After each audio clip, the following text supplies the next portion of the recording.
Nintendo started out 2024 with Mario vs. Donkey Kong on February 16, 2024. This is a remake of the original Game Boy Advance game with the same title, which came out in 2004, nearly 20 years ago. The gameplay is, for the most part, very similar to the original game. You play as Mario and navigate a bunch of levels using several puzzle platforming skills. You can run, jump, pick up objects, and more in order to unlock the door at the end of the level. However, the changes between this remake and the original come from, well, most obviously, the graphics for one thing. It takes a page from recent HD Mario games such as Super Mario 3D World, and these levels look really great with a new modern art style. There's also some actual new content in Mario vs. Donkey Kong on Nintendo Switch. These include 2 new worlds, which include new levels and new gameplay mechanics not playable in the original game.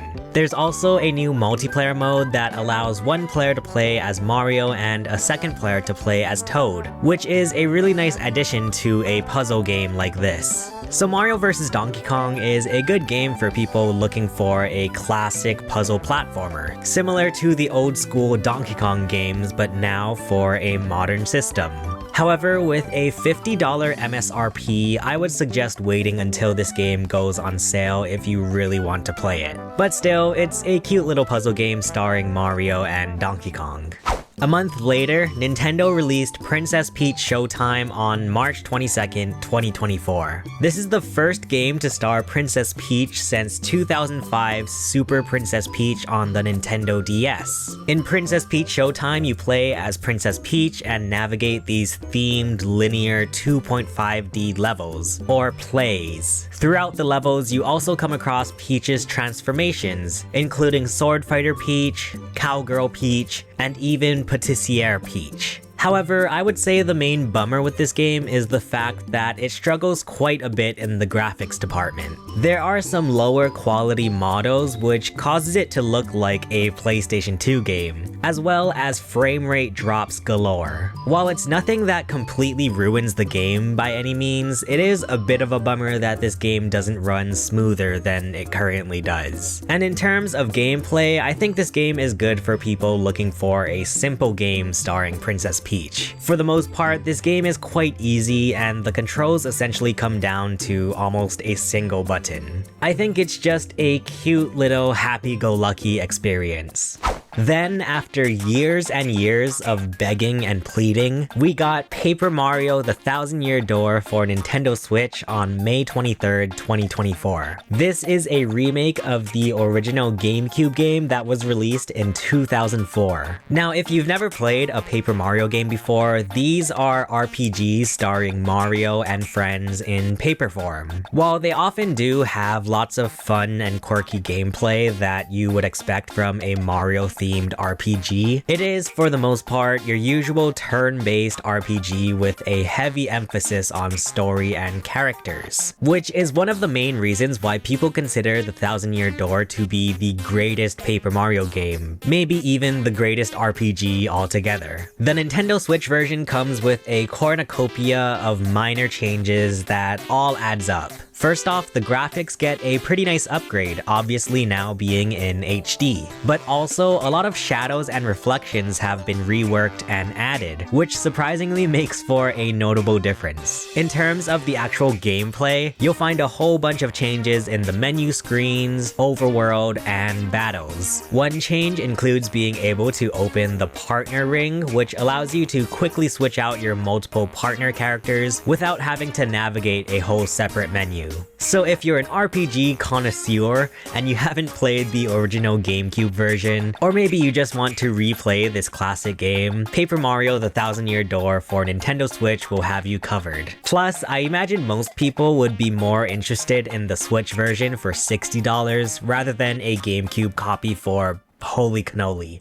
And I guess Halloween came early because on June 27th, 2024, Luigi's Mansion 2 HD was released on the Nintendo Switch. As the title would suggest, this is an HD remaster of the original Luigi's Mansion 2 game, which was also called Luigi's Mansion Dark Moon in the US. Now, since this game originally came out on the Nintendo 3DS, which had the resolution of a potato, we obviously get some very nice and welcomed HD graphical upgrades. This game definitely feels much easier on the eyes than the original Nintendo 3DS game. While it's not like they completely redid the graphics, like compared to Luigi's Mansion 3 on the Nintendo Switch, Luigi's Mansion 2 HD looks fine as it is, but nothing too spectacular. And for the most part, this is pretty much just Luigi's Mansion 2 on the Nintendo Switch. Not too many changes to the actual gameplay. Obviously, since the 3DS gave you 2 screens, they had to find a way to make 2 screens work on a single screen with the Nintendo Switch. So some of the menu items and buttons are adjusted a bit. You also get the multiplayer Scare Scraper mode, which was also on the Nintendo 3DS game. Now, there is a bit of drama regarding the price of this game. Luigi's Mansion 2 HD for Nintendo Switch has an MSRP of $60 US, which is a whole $20 more than what the 3DS game cost in 2013. And although the game does come with the HD upgrades as well as an updated online Scare Scraper mode, I'm still not 100% sure that it's worth the premium price. Maybe it would be worth it during a sale or something. But hey, with Luigi's Mansion 3 being many people's first time playing a Luigi's Mansion game, it may be worthwhile for them to check out the second entry as well. Nintendo also had an interesting and random game release on July 18th, 2024, Nintendo World Championships NES Edition. This was released as a celebration of the original Nintendo World Championships. It is basically a collection of a whole bunch of challenges across 13 classic NES games. If you've ever played the NES Remix games on the Nintendo Wii U or Nintendo 3DS, it's kind of similar to those games. But essentially, you just get a timer and you have to complete these objectives in all of the games. There are several difficulties that you'll find with these challenges on some of these NES games. As someone who was born like yesterday and didn't get to experience these NES games when they first came out, it's very interesting to be challenged in these classic games. And you really kind of learn, you know, which games feel like they stood the test of time and which ones feel like they haven't really aged that well. But there are also several multiplayer modes that you'll find in this game, whether it's creating a local tournament style with all of the challenges, or they even have some online weekly challenges that you can compete in with other players around the world. So I think Nintendo World Championships NES Edition is a pretty interesting game if you're into the classic Nintendo titles. Whether you're a baby like me and want to experience, you know, the all-time classic Nintendo games, or if you're an old person and want to go back and relive those NES games. It's pretty cool to see these NES games from kind of a speedrunner perspective. Then, after years of waiting, a brand new 2D Zelda game was finally released on September 26, 2024, The Legend of Zelda: Echoes of Wisdom.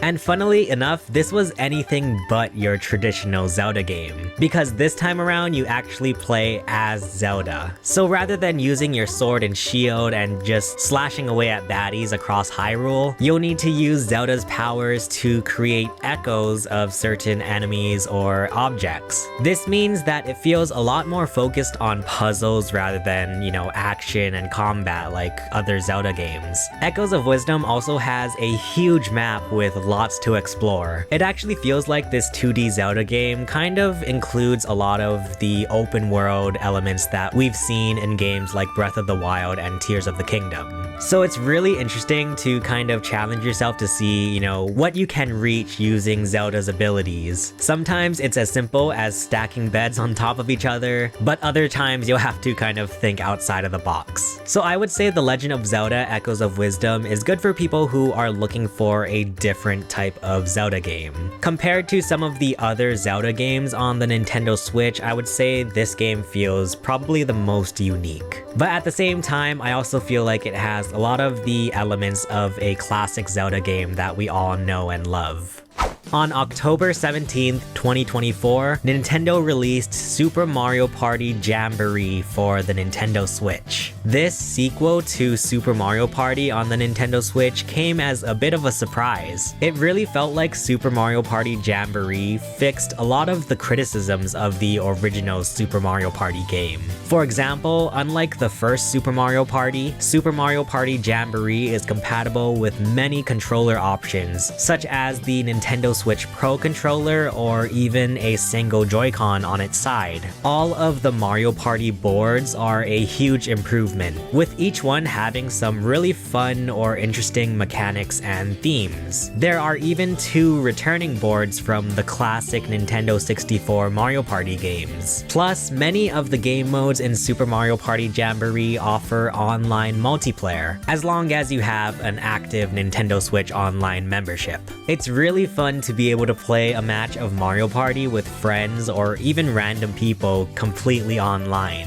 So I do think that Super Mario Party Jamboree is the definitive Mario Party game to get for the Nintendo Switch. It's perfect for 4-player parties with friends or family, whether you are all playing in the same room or just connecting online. Nintendo closed out 2024 with Mario and Luigi Brothership on November 7th, 2024. At the time of its announcement, there was so much hype in the air. Mario and Luigi Brothership was the first brand new game in the Mario and Luigi RPG series since Mario and Luigi Paper Jam in 2016, or if you don't count that crossover game, Mario and Luigi Dream Team in 2013. And after all of that hype and excitement, the game came out and yeah, I guess Mario and Luigi Brothership didn't live up to the hype and expectations that a lot of fans had. And in case you don't know, Mario and Luigi Brothership is a turn-based RPG that sets itself apart by allowing players to control both Mario and Luigi. I'm not gonna lie, I'm having a hard time even trying to figure out what to talk about with this game, but it is very much, you know, an RPG starring Mario and Luigi. You have different moves in the turn-based battles, like jumping on the enemy or using your hammer. There are some different like brothers moves, which involves Mario and Luigi and can take off some bigger damage from enemies. In terms of the actual story, there's this big tree that kind of runs off of electricity, and so you have to travel to all of these different islands and reconnect the islands to the big tree. I sound like a crazy person, like this just sounds like a weird dream that I had.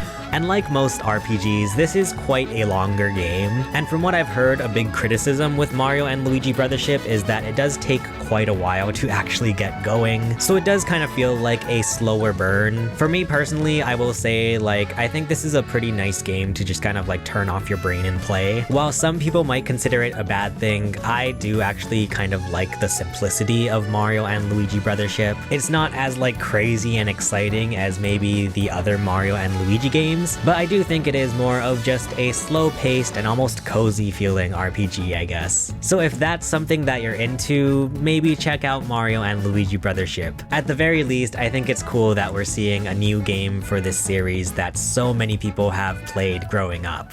Overall, I would say that the Nintendo Switch had a pretty chill year in 2024. With the Switch successor right around the corner, it feels like 2024 was Nintendo just kind of tying up all of their loose ends. This year was quite heavy on the remakes and remasters, such as Mario vs. Donkey Kong, Paper Mario: The Thousand Year Door, and Luigi's Mansion 2 HD. Also, Nintendo World Championships NES Edition, while being a cute celebration of the the original NWC, it felt more or less like the NES remix games on Wii U and 3DS. Meanwhile, in terms of non-re-releases, games like Princess Peach Showtime, The Legend of Zelda Echoes of Wisdom, and Mario and Luigi Brothership felt like Nintendo really went buck wild with their ideas for games. Once again, with the Nintendo Switch successor set to release in 2025, it makes sense that Nintendo would save some of their weirder ideas for last. It's almost as if Nintendo has senioritis in their senior year of high school.